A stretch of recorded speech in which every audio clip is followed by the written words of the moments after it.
What's up, baby birds? How we doing today? All you guys that know me know who I am, but for those of you who don't, my name is Vince Cogdell. I'm currently a police officer, uh, and for the purposes of this podcast, I am not going to identify with any departments specifically.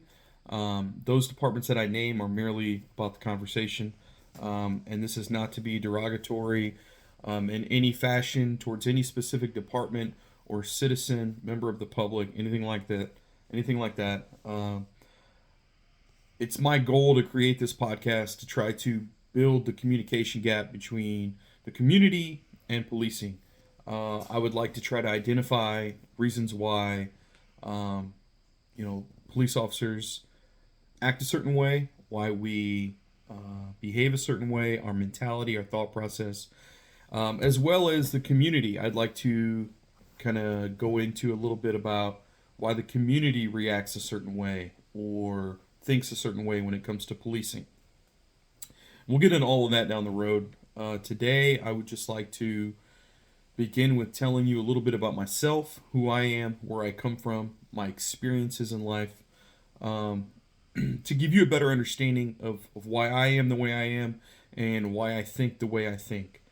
And I think this is important because I have been involved in law enforcement in one way or another, in different facets for a number of years now. I have a plethora of world experience. Um, and unfortunately, I am to the point where I am in my life that no matter what I do, I see it through the eyes of a law enforcement officer, of a public servant. And it's, I want to get into that at some point and how that can be troubling. Um, but to start out, I'm going to tell you a little bit about myself. Um, Bear with me. This is the first time I've done this, and so there's going to be a lot of pauses and uhs and ums and stuff like that. So just roll with me, okay? Again, I want to reiterate this is not about a specific department. This is not about a specific area. This is not about a specific person or people or group of people or entities. This is about my personal opinions. Um, and those change just like everybody. Everybody's opinions change based on knowledge and experience. So we'll just get right into it. For those of you who know me again, you know who I am, what I do. For those of you who don't, my name is Vince Cogdell. I'm a police officer. Um, I'm also a real estate agent, and that has allowed me to start to view things a little differently as well. I was born and raised in Peoria County. I have a brother. Um, and let me just preface by saying I don't really speak with my family. I don't talk to my family, especially my immediate family. I don't know who my father is. So I have a brother, and he's mixed. He's black. His father is different than my father, and we have the same mother. So boom, half brothers, whatever you guys want to say. Grew up in, started in a smaller town right outside of Peoria City. My mom, from what I understand, my mom was going to school. She befriended one of her classmates who introduced her to a gentleman that was incarcerated. He ended up getting out of prison, and we moved out of that little town. We moved to the south end of Peoria, and from then until about '94, I think 1994, we moved quite a bit. It was a rough childhood. There was a lot of abuse, a lot of drug use. Um, I remember being the only white child running around the Warner homes. I've been in the Taft homes as a young white kid running around, and I was over in the Harrison. And for those of you who don't know what that is, those are housing projects in Peoria. They're currently rebuilding the Taft now. They've tried to revitalize some of the Harrison homes, and the Warner homes have been completely revitalized and turned into River West. So I'm very familiar with that lifestyle. To kind of get into the mindset of how, what it was to be a child in my life. I grew up in the day that, the neighbor's mom would beat your butt and bring you home and then you get a spanking again. I was beat for everything. I was abused as a kid. And I don't say that to be negative against my mom or anything like that. Like I for a long time I held a lot of hate because of the way I was raised, but inadvertently, I acknowledged that the way I was raised made me who I am today. So in the mindset of a young white kid running around a predominantly black area, you learn really quick. I'm when I first met or got with my wife, and we started going out to places, I would see a lot of people. A lot of people would acknowledge me, and um, that comes from my childhood. I had to be social. I had to interact with other people, and one way I found that worked for me was comedy. Like I'm not a comedian, but making people laugh, fitting in. As people like to say, I talk shit. I talk shit about a lot of people, and I do that because it makes people laugh. As you get older, you realize that me running my mouth about somebody else because I'm making this person laugh is hurting this person, and it creates controversy. So you dig yourself into a hole. Um, but that was me as a child. Running around, getting beat. If we weren't outside, we were in a bedroom our entire childhood. It was a rough childhood. We had no money, we had no food. The only time we went out to eat was with, if the lady who took us to church took us to Ponderosa or Shakey's or something like that after church. But we didn't go out to eat. We had government food. If you guys don't know what WIC is or the WIC aisle, that's what I'm used to. The grocery store had one aisle. You got your powdered milk, your white box cornflakes, your peanut butter in a can that you open the top, get the grease off, mix it up. Um, that government food was in an aisle, and that's what we had. You didn't eat what was on the plate. You sat there till you fell asleep. That plate stayed there, and then you went to sleep. Got up the next morning. That plate was still sitting there. You didn't eat unless you cleared that plate. Vacuums. We didn't have vacuums. The kids were the vacuums, hands and knees picking stuff up out of the carpet. I remember being beat so bad. So my mom's boyfriend was incarcerated, and it wasn't until I worked in a prison that I realized where a lot of these a lot of his mannerisms came from. So um, we were living up on Missouri or Deckman in the East Bluff, and my brother and I were home. I think we were grounded or something. We were always in trouble. We were kids, but it was more so we were in trouble because we inadvertently did something to piss off an adult, right? So then it's our fault because we don't know any better. So we're in this room, and back in the day, kids nowadays have no idea. Back in the day, the big TVs, you touch the back of it, it's warm, it's hot. When it's on and running, you can touch it and it's warm. That's how you know it's been on. And honestly, I don't remember if we were watching TV or not, but we weren't supposed to be watching TV. He comes home, feels the back of the TV. He says it's warm, and we get the shit beat out of us. I mean, and we were probably like maybe 6, 7 years old, maybe. Excuse me, and hanging upside down by our ankles, getting the shit beat out of us, black and blue, head to toe. And I still remember my mom. I had on a tank top, and my mom took me up. He worked at a local liquor store, and she took me up there and was flipping out because I couldn't go to school because I had welts head to toe, right? Because I'm white, so they show up. That's the only time I remember my mom addressing the fact that we got our asses beat. So between getting my ass beat at home, again, I'm the only white kid. Not the only, but I'm one of the few white kids running around a predominantly black area. So I'm getting jumped all the time. And not to say that I didn't have friends, but I remember getting jumped in the alley and this dude coming out of the garage and breaking it up and helping me. I remember walking home from Glen Oak School and getting punched in the face for no reason at all. But little things like that. It was just it molded me to who I am today. And I don't say all this to be derogatory towards anybody or anything, but I'm just trying to paint a picture of my early childhood. A lot of traumatic abuse abuse in just about every way you can think of. So we'll leave it at that. And it wasn't until I have grown up, take classes, read books, get a college education, my experience, wasn't until I grew up that I start to understand how these things molded me, and how they um, prohibited me from becoming, I don't want to say a better person, but somebody that things would have been a little easier in life. So I think it was like 94, maybe 1994. He ends up robbing a bank, going back to prison. So then we move in with another family down on Webster. Stayed with them for a while, and that was the first time I'd ever seen crack cocaine. I don't remember how old I was, 95, 94, so maybe third or fourth grade. And I remember on the table, I'm not going to name any names, but there was older brother, older sister, two older brothers, and then twins that were mine. So like six kids, and then we lived in the house, me, my brother, my mom, and we stayed in one of their bedrooms. And we would go around, and me and some of the other kids, and we would pick up like aluminum cans, because back in the day, you'd collect aluminum cans, go drop them off recycling center, get a little bit of money. And I remember I came downstairs and they had a Thompson's. Thompson's was a grocery store around here.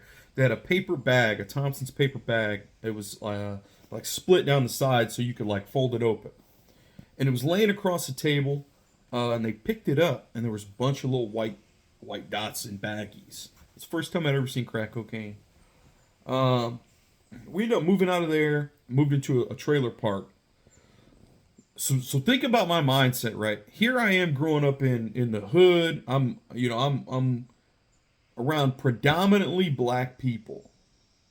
You move me to a trailer park where I'm on the whole opposite end of the spectrum. I've got white dudes building, these white kids building bikes out of 7 different bike parts. We're mudding. They're riding dirt bikes. We're going in trails, woods. Like, man, woods.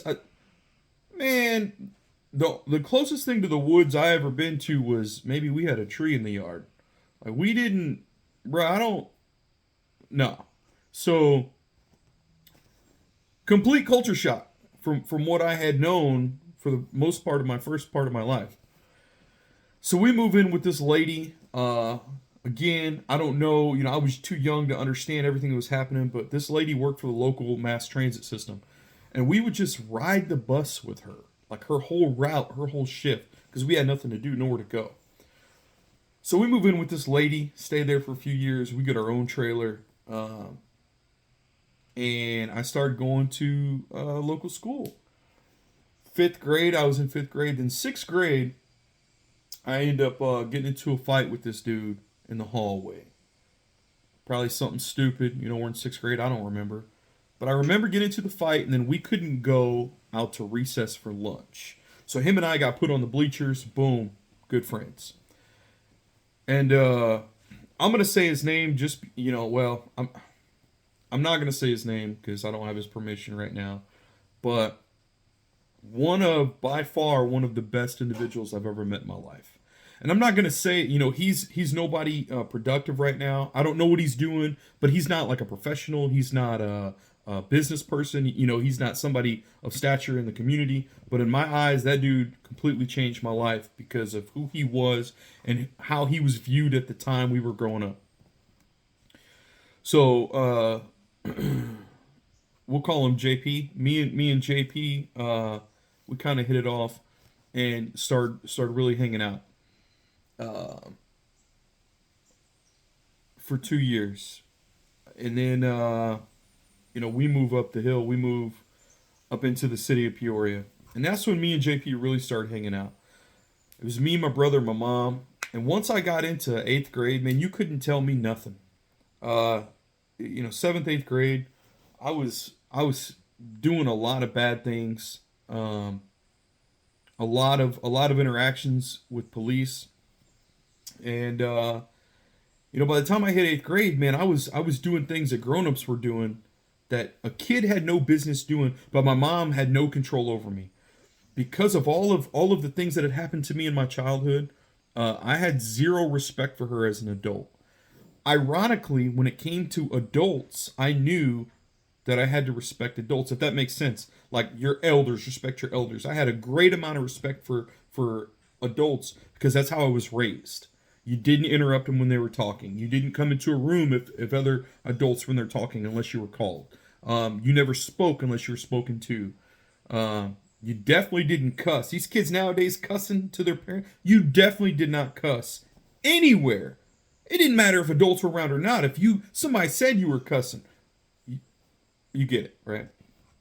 So 8th grade comes around. I'm wilding. I'm being stupid. I'm running with JP, and I introduced him to some new people.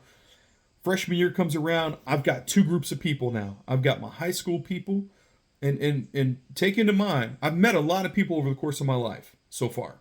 But then once I get into high school, this is the first time I've got a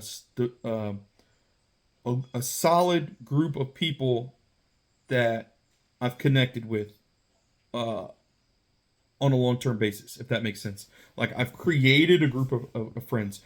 So I've got a handful of boys that I started playing freshman football with that we still to this day we remain friends. We talk, but those are my first set of friends.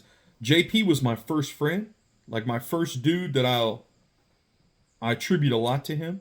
But these guys were my first friends. You go through school and you're like, oh yeah, me and little Timmy, we went to school together. We grew up together. We played little league, all that. I never had any of that. Never played sports. Never played sports a day in my life until freshman year when I went out for football. Was not athletic, nothing. I ran the streets. That's what I did. So get into high school. I've got a group of friends that I've now kind of like started to gravitate towards in high school. But outside of high school, I've got I call them, I got my gang friends and my white friends. My white friends weren't all white. It was a conglomeration of individuals from high school. But my gang friends, again, mixed race of individuals that were, for the lack of better words, looked down on by society because of their actions, lifestyle, things like that, right? So I'm going back and forth in high school through these two groups. Whichever group fit my mindset at the time is who I went with. Looking back on it now, I wouldn't change a thing, because I learned so much from the streets, but I also learned just as much negativity from my high school friends. So, for example, my first pair of name brand shoes I ever had, probably, I think I had a pair of like K-Swisses in high school. But I'll never forget when I was in 5th grade, my mom came home and got me a pair of shoes from either Walmart or Payless, but they were Sega Genesis shoes, like Sonic the Hedgehog. I remember getting so hyped because I got these Sonic shoes. Everybody else was running around in starter pullovers and stuff like that. Yeah, I didn't have that. Get to high school, I didn't wear name brand clothes unless I acquired them. Okay. From various means. Everybody else is wearing Gap, American Eagle, Abercrombie and Fitch. First of all, I couldn't fit half that shit because I'm plus size, baby. And I didn't have the money to get that stuff. Mom definitely didn't have money to give me that stuff. So I didn't wear name brand stuff. In order to keep my stuff looking nice, I starched my jeans all the time. And it came to the point where, like, if we didn't have liquid starch, flour and water, baby, mix that shit up, throw it on there, hit that iron, out here walking like concrete pants. But I always took care of my stuff and tried to make it look nice because I didn't have name brand things. So in the eyes of kids, think about it, you're in high school, kids are trying to create those social groups, and I got a handful of friends. They got on Timberlands, Dockers, or was it Doc Martens, whatever. All these name brand shoes, the Gap clothes, Abercrombie clothes, Nautica, Polo, stuff like that. Here I am in this JCPenney sweater or T-shirts, Walmart button-ups, Wrangler jeans. I think, like I said, I think I had some K-Swiss shoes from It's a damn shoe carnival, right? So in high school, these kids start to see like a group of kids. So if there's five of us, these four are the same. One of them's a little different. So it wasn't like, and nobody ever told me I couldn't go nowhere, but, like, oh, you can't come to this party. Nobody ever told me that. And I went to a lot of parties, but you could tell like I wasn't going to get the girls that went to Notre Dame, or I wasn't going to get the girls that went to Richwoods or whatever, based off what I was wearing. When all my guys are over here looking like GQ models, and girls are like, shoot. So that's what also made me gravitate to like my gang friends, because there was no judging, and even the females that were around it was about your personality and who you were. And I think there was a little bit of that, oh, this is the bad boy crew, so that kind of helped, you know what I mean? But that's where my mind was. I'm struggling between identities while trying to learn how to cope with both groups. Freshman year, I was playing football. We were playing a Pekin game. Pekin is is a town across a river known for racism. Freshman year, it's a Saturday morning game, and we're playing over there. And one of our best members was a black guy, and even the refs were giving it to him. We get into a physical altercation on the field, and I remember coming back to practice and being punished for fighting, for standing up for this dude.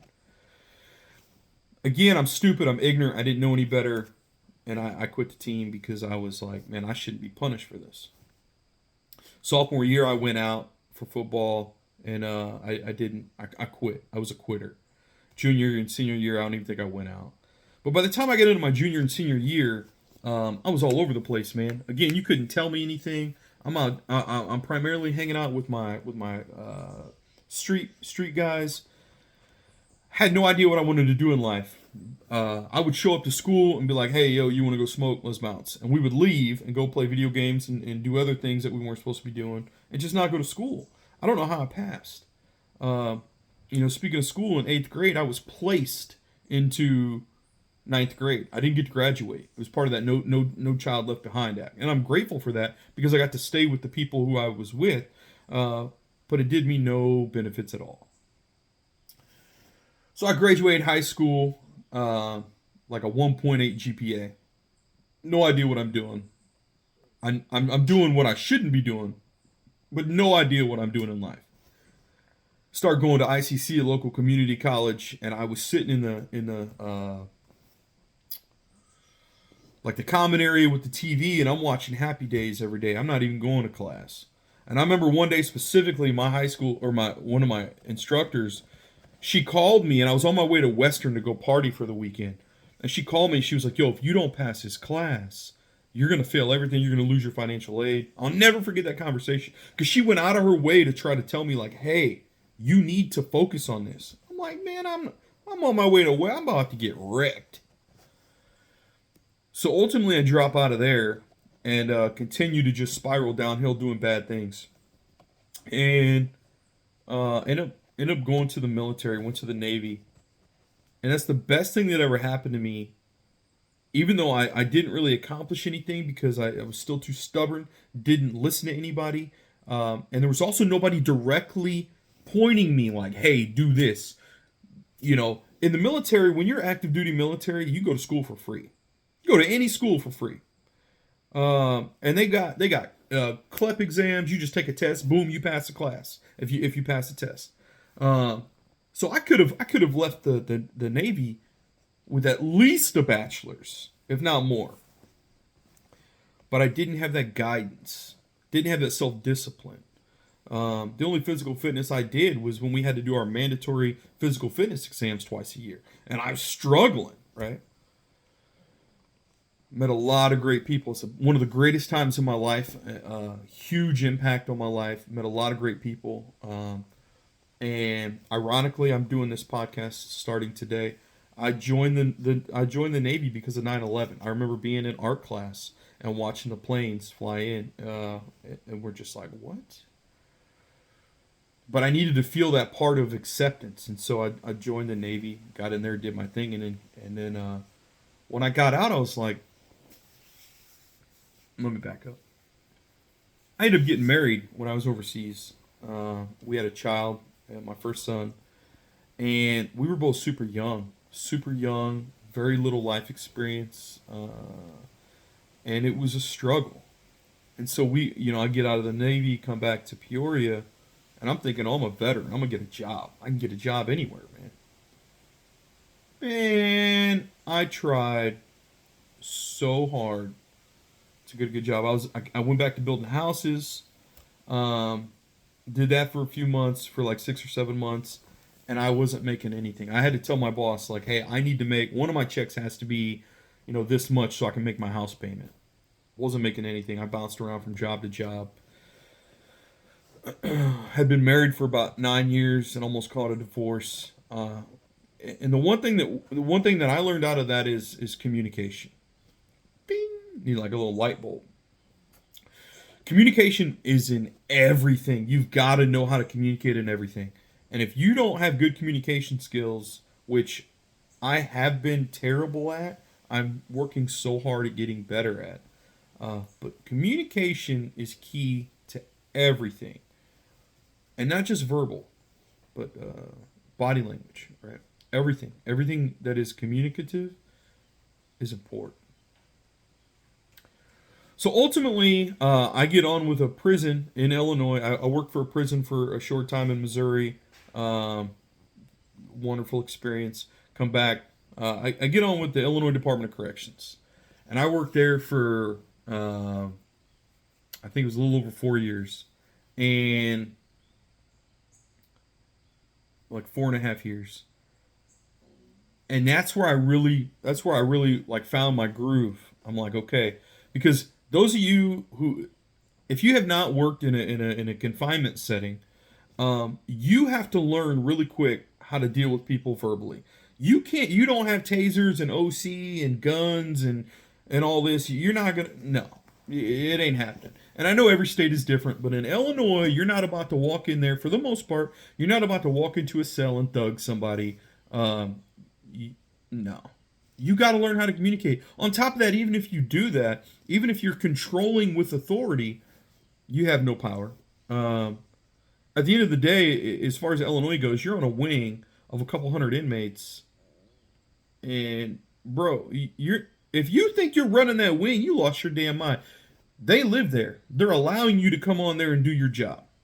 So for those of you those of us who would go on there, firm, fair, consistent, firm, fair, and consistent. I related to a lot of inmates. Not only did I know some of them from the local area that had been incarcerated there, but I related to them. Like, I'm not going to say what they did was okay, uh, because if you're in prison, you deserve to be there. I'm sorry. In today's day and age, it's my personal opinion. Today, if you get locked up in prison, you deserve to be there. You've had ample opportunities to change. There are individuals that are incarcerated that should be out. There are individuals that are incarcerated that should not be breathing the same air that I am. I digress. Worked through the prison system, and I really wanted to be a cop. Like, that's what I've always wanted to be.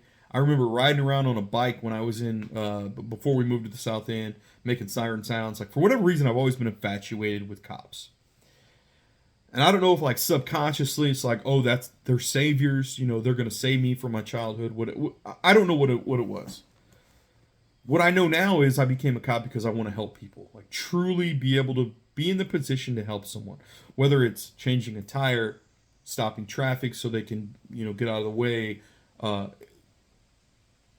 save them from an abusive relationship. All aspects. That's what I truly want to do.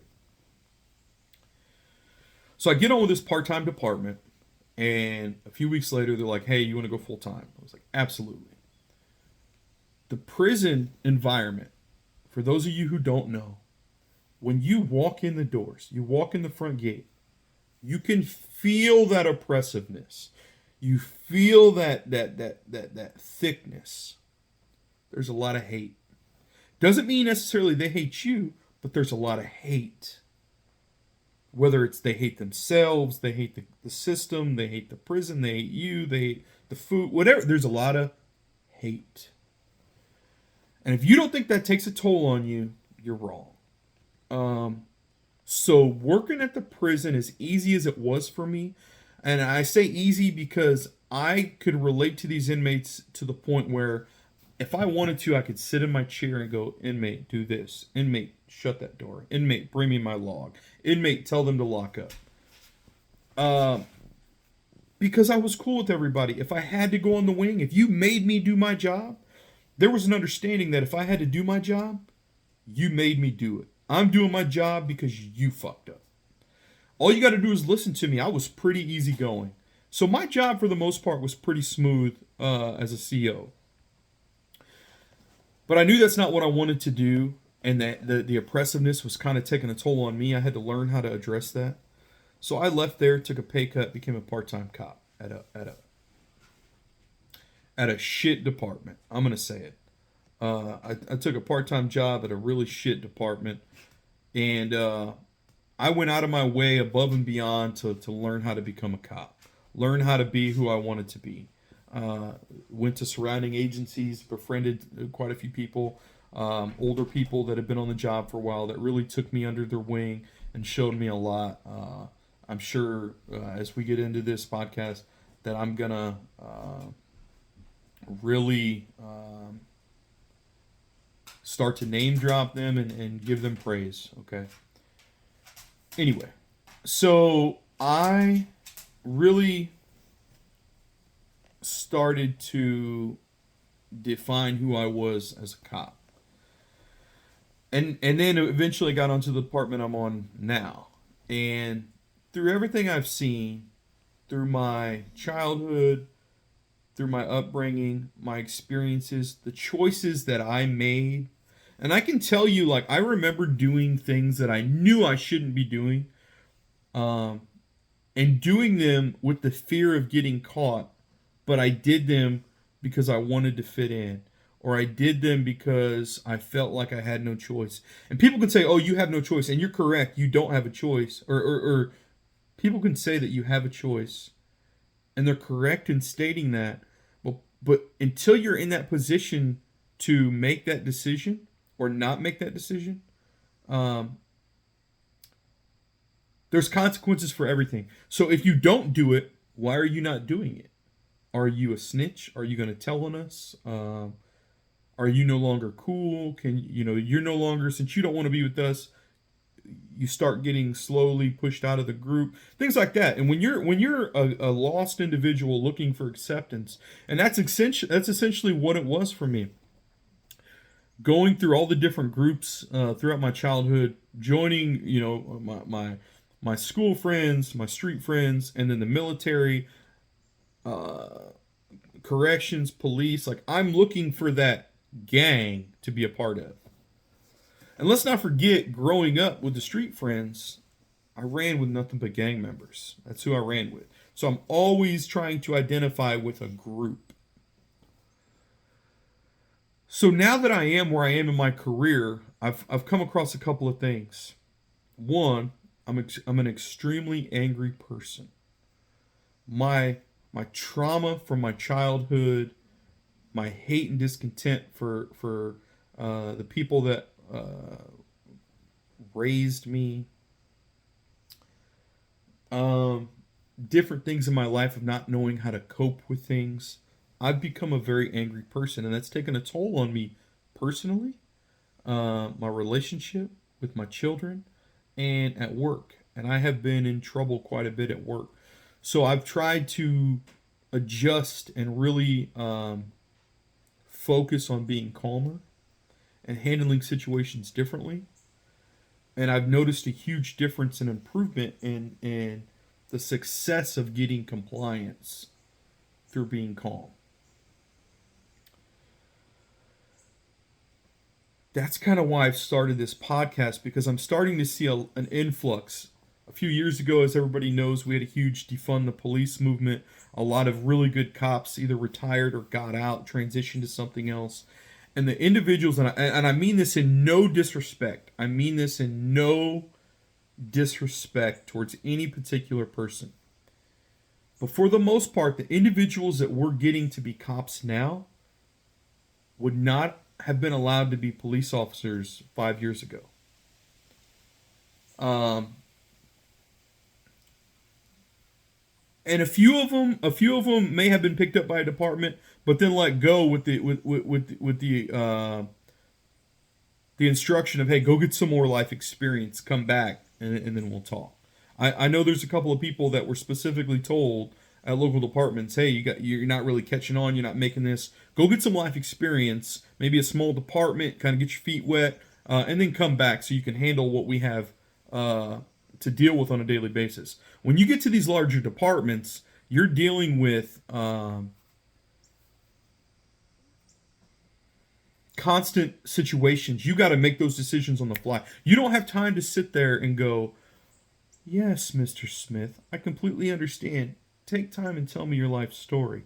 When you're dealing with a bigger department, you're going, what's the problem? What's your information? What's their information? What can I do for you today? How do I resolve this in a matter of a few minutes? I've got other calls holding. Luckily, the department that I'm with, it's not always like that. So, and that's specifically why I chose this department, was because we've got a little bit more time. We get a similar amount of call types, but we get a little more time to deal with the public.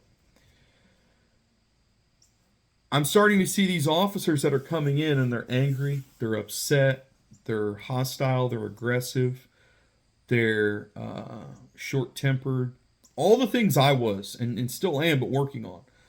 And so I would like to address that, but I also want to address the societal side of it, the community where they're like anti-police, but they can't really tell you why because they don't really have a good personal experience. They're based on social media, their friends, their family, things like that. So I'd like to really try to touch on building that gap and getting both sides to understand what it's like to be on that other side.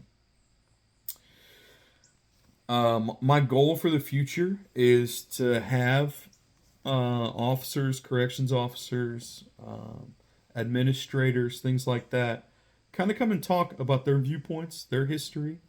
But I'd also like to get a couple of, I'd like to get the community involved. Hey, what are you seeing? Why are you seeing that way? And I don't want to, on both sides, I don't want their, I want facts. I don't want them to say, well, I seen them do this, or I know they. No, how have you been affected, and why do you act that way? So that's kind of where I want to build that gap. So at minimum, we can start to understand each other, or come to an understanding.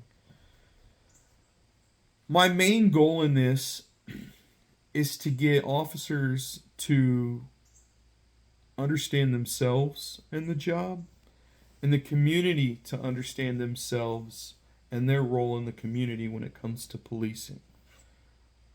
I've had far too many, in my short career, I've had far too many interactions with other departments, other agencies, other officers, and community members who just merely don't want to take the time to understand the unknown. And I feel like I feel like I'm a great cop because I am from the streets. I like to say that in my heart, deep down, I'm still a thug because I catch myself, getting these feelings. I remember how good it felt to be accepted by that group of people. That's the first family I had. So I understand where a lot of things are coming from. I don't condone criminal activity, but to a point, I understand why some of it is done. Yesterday, for example, there's a group of kids riding bikes down this street just breaking out windows. 100% wrong. 100% wrong. But I know why they're doing it, right? I'm not saying it's right. I'd still do my job and deal with them accordingly, but I understand why they're doing it. And I don't think we take the time to acknowledge their viewpoint. Again, I'm not saying that it's right. They're wrong. They need to be handled and dealt with accordingly. Um, but we've got to acknowledge why this is happening. For the same fact on policing, a police officer will take a certain action, and the community goes crazy, but we're not taking the time to acknowledge why that officer did what they did.